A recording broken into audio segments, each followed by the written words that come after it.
le plus les Africains, les Camerounais plus particulièrement, puisqu'on parle de nos compatriotes, on parle des continentaux plus particulièrement. Donc, ça arrive des clashs, parce que dans tous les systèmes, partout tu vas trouver les humains, tu vas trouver des désaccords. Donc, ça peut arriver, les désaccords. Je suis plutôt franche, plutôt brute de coffrage. Donc, je dis ce que je pense comme je le pense. Maintenant, c'est ce que les internautes préfèrent. Ils aiment bien les clashs, parce que quand je fais des concerts ici en live et que j'invite d'autres artistes à m'accompagner, on n'est pas plus de 100. Donc, voilà, on n'est pas plus de 100 quand je parle de musique. Mais quand on clash, il y a plus de monde. Donc, du coup, c'est ça qui fait plus parler. Mais ça veut pas dire que mon contenu est concentré autour du clash, ça, non. D'accord. Ok. Maintenant, avant à l'époque, quand on te suivait, d'ailleurs, moi particulièrement, j'ai regardé tes vidéos, je regardais déjà un peu. Je voyais certaines de tes sorties quand j'étais au pays, je n'étais pas encore là. Je te sentais plus dur, plus faire. Mais depuis un certain temps, depuis que tu as rencontré, je sais pas si je vais dire ton compagnon ou ton ancien compagnon. Je peux dire ton ancien ou ton... Ancien, non? Peut-être même jamais, parce qu'aux dernières nouvelles, on ne se connaît pas. J'ai appris. Hein? Donc voilà. Oui, on peut dire ancien, oui, c'est ça. Je vais tirer directement parce que tu connais le principe de l'émission. Qu'est-ce qui se passe avec ton compagnon sur la toile en ce moment? Quel compagnon? Pourquoi tu m'as donné un compagnon? Avec ton ancien compagnon. Ah bah.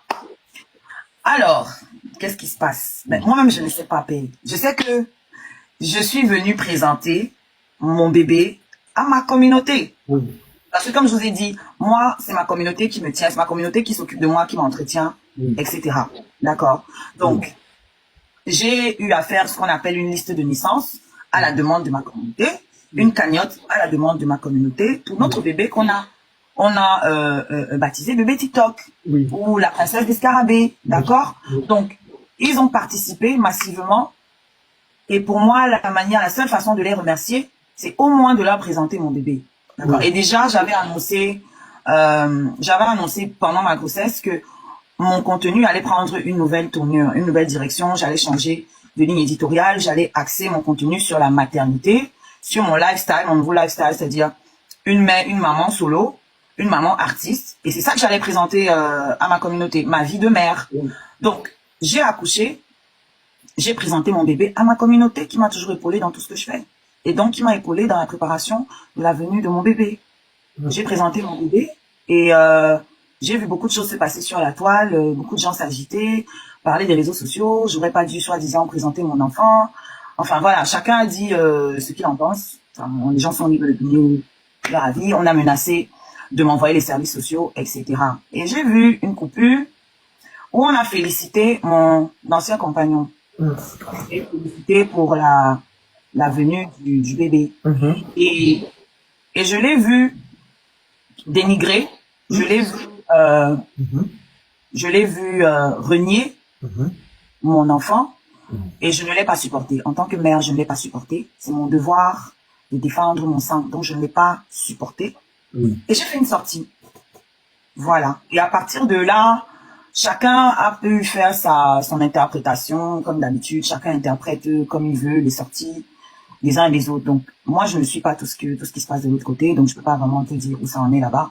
Mais on me rapporte quelques bribes de déclarations.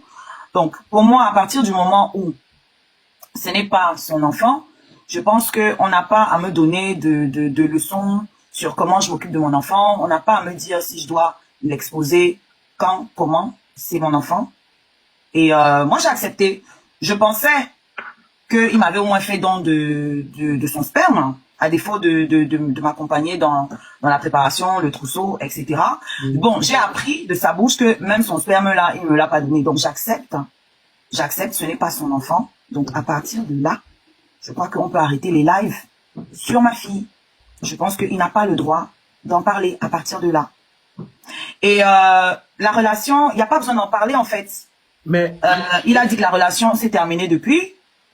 Mais justement, c'est la question que j'allais te poser, en fait, de savoir, pour que quelqu'un arrive à dire en plein live que voilà, il n'est pas le père de de l'enfant que, voilà, que, selon tes dit, avec qui tu es une femme avec qui il a été, que quelqu'un arrive à ce stade-là, ça veut dire qu'il y a eu des problèmes avant. On veut savoir quels ont été les problèmes.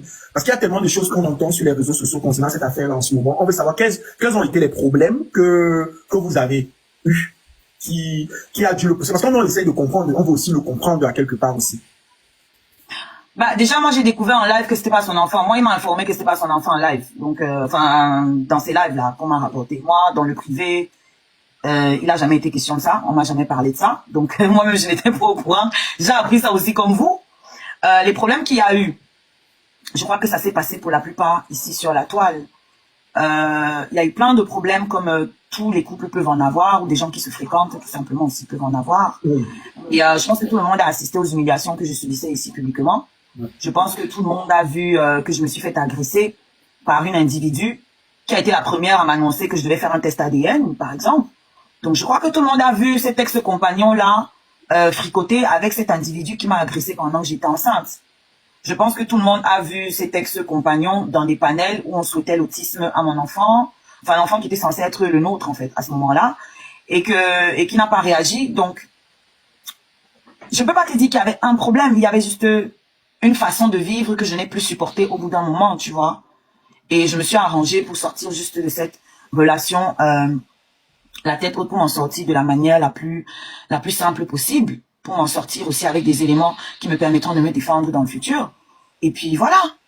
Donc, à partir du moment aussi, comme je disais, j'ai fait ma layette toute seule, mon trousseau toute seule. Tout seul? Bah oui. Mais j'ai entendu quelque part que ton ex-compagnon a dit en fait qu'il est venu à l'hôpital, tu n'as pas... Et qu'il est venu à l'hôpital. Il est venu à quel hôpital? Mais il était au courant, il était au courant que tu devais accoucher. Mais il était au courant que je devais accoucher puisque j'étais enceinte, donc je devais accoucher un jour, non? Mais le jour-là, est-ce que tu l'as informé que tu as accouché? Je ne l'ai pas informé le jour même, mais je lui ai fait savoir après que j'avais accouché. Parce que bon, je voulais pas qu'il sache le jour où j'ai accouché, parce que comme je t'ai dit, depuis la grossesse, et avec du fait que j'ai été agressée par une de ses connaissances, je pense qu'ils étaient de connivence. Je peux le penser, vu que j'ai été agressée et qu'il est plutôt reparti avec la personne qui m'a agressée, et que plus tard sur les réseaux sociaux, ils se sont associés pour me clasher. Donc, je peux penser que ils étaient de connivence. Donc, voilà quoi. Moi, je lui ai dit, une fois que j'avais accouché, je l'ai informé que j'avais accouché. Il m'a dit qu'il venait le lendemain. Donc, le lendemain du jour, je l'ai informé. Je l'ai vu à travers les réseaux sociaux qu'il était effectivement à Paris, mais il n'est pas venu. Il n'est pas venu, c'était un samedi, il n'est pas venu le samedi. Le dimanche, il m'a appelé. Enfin, le dimanche, il m'a envoyé un message, me demandait dans quel hôpital je suis. Je lui ai donné l'info. Et le soir, il me rappelle le soir, en fin d'après-midi, il me demande comment s'est passé l'accouchement. Moi, je lui ai dit que je suis pas morte. Je sais pas ce que j'ai dit de mal, on m'a raccroché au nez. Et il est jamais venu et je n'en ai pas fait toute une histoire. Je ne suis pas venue sur les réseaux sociaux me plaindre qu'il n'est pas venu, à ce que je sachais aucune vidéo où je suis sortie, en tout cas, pour lui dire qu'il n'est pas venu. Quand j'ai fait la sortie, quand je suis venue présenter ma fille, je n'ai pas parlé de lui. À aucun moment, j'ai parlé de lui.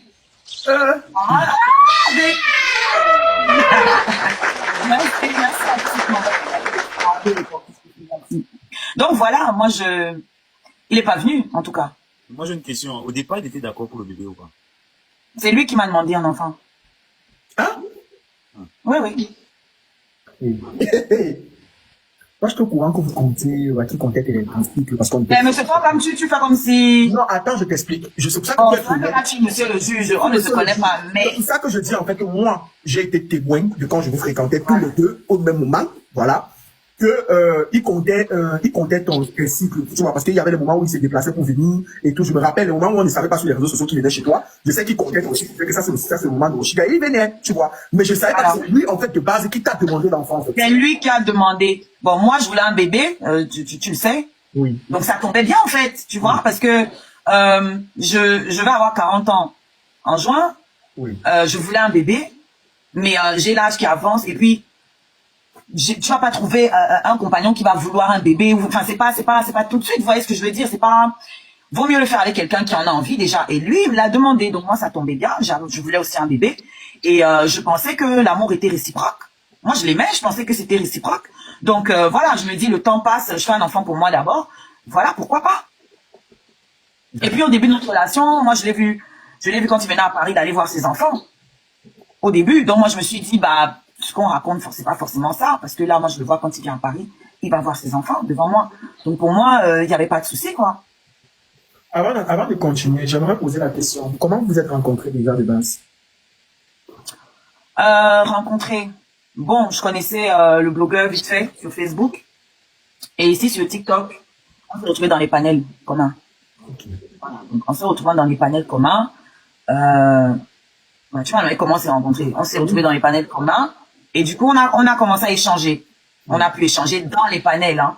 Et il m'a proposé, il m'a demandé mon numéro, il m'a proposé de m'aider avec la promo de ma chanson. C'est mon gars. Ah, la chanson, voilà. Ce n'était pas pour lui que tu as chanté ça. Ça veut dire que c'est une chanson qui avait été chantée déjà depuis, de base avant de... Ok. Mais c'est ce que tu me dis. Est-ce qu'il y a des gens qui font référence à lui par rapport à cette chanson-là? Non, non, j'ai écrit ces chansons pour un autre ex.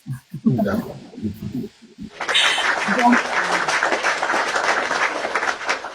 Donc, il me propose de m'aider. De toute façon, on peut vérifier à quel moment la chanson a été faite. Hein. Il y a les crédits sur Spotify, c'est très facile à vérifier. Oui, oui. On peut regarder, voilà, la façon la sortie, c'est très facile à vérifier. Donc, il me propose de m'aider avec la promo. Je vois un grand frère qui veut m'aider. Ok, super. Donc, plusieurs fois, il m'a donné rendez-vous sur Paris. J'avais la flemme, tu sais comment je suis casanière. Donc, j'avais la flemme d'aller. Et un jour, je me suis décidée à y aller. Après un songe que j'ai fait, je vais toujours raconter cette histoire. Je la raconte telle qu'elle est. Merci, coach. Donc, j'y suis allée.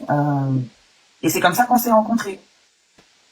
La première fois. On allait prendre. C'était devant tout le monde, en fait. On avait à lui lancer les lives. Et la rencontre s'est faite devant les internautes de TikTok. On allait prendre un verre, on a lancé un live simultanément sur Facebook et sur TikTok. Donc, tout s'est passé là devant le public, en fait. C'était la première rencontre. D'accord. Ok, d'accord. Et c'est après ça qu'est née votre relation? Voilà. Après ça, on s'est revus et puis voilà. Les choses se sont passées comme elles se sont passées et puis voilà. D'accord. Est-ce que ton ancien compagnon a cherché à venir te voir à l'hôpital quand il a appris que tu as accouché? Bah non. Enfin, quand tu dis chercher, il n'est pas venu et puis on l'a chassé, il n'est pas venu du tout. Mais j'ai entendu aussi quelque part, parce que je dis ce que j'entends. Puis si vous avez des questions aussi, Kamel, vous pouvez prendre la parole, il n'y aura pas de problème. J'ai entendu quelque part, en fait, que il t'avait demandé de ne pas afficher son enfant sur les réseaux sociaux. À quel moment? Bah justement, je pense que selon ce que j'ai entendu, c'est ça qu'il essaye, c'est ça qui justifie en fait le fait qu'il est